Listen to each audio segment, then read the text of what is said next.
Hi, ready for some intergenerational quickfire questions? Here we go. What is your name? My name is Ramina Paulette. Kathleen Rogers. And where are you from? I'm from Kenya. I'm from the United States, originally from Pennsylvania, but I've lived all over the world, and now I live in Washington, D.C. What title do you have, or how would you describe yourself? Well, for me, I'm a climate activist. I'm also an environmentalist focusing on sustainable food systems. I'm the president of EarthDay.org, the organization that came out of the first Earth Day. What was your first climate or environmental conference? Well, generally, I think my first climate conference, I actually think it was in 2020. That's when I started having to be invited in some climate conferences. But I've been in environmental conferences since I was at the age of 7. Oh, wow. Well, I've been to all the COPs, most of them. I didn't go to Poland, which I regret, but I've been to other global meetings going back to 1987 when I worked on women and girls issues and lived in Kenya and was quite involved in the UN Conference on Women. How old were you when you first heard about climate change?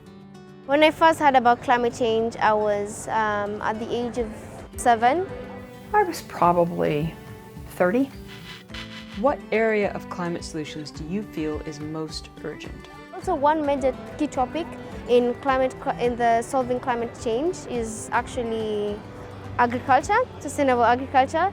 For me, I'm going to answer it a little bit differently than environmentalists probably would. It's investment.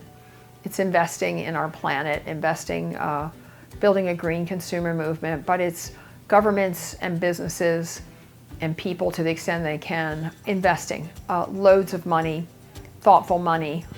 What actions do you take in your daily life? As an environmentalist from Kenya, for me, together with my organization, we are telling the communities on the urgent need of solving the climate crisis. We believe it's not only about going out there and striking, but it's about working together, doing things on the ground.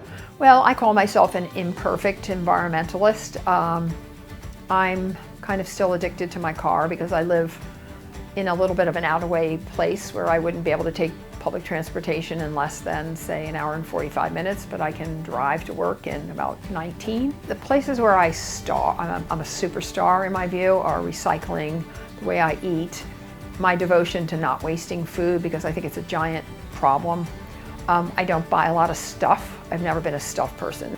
You know, each person has their own formula. And so not one way is better than the next, and that's what we always preach at Earth Day to begin with.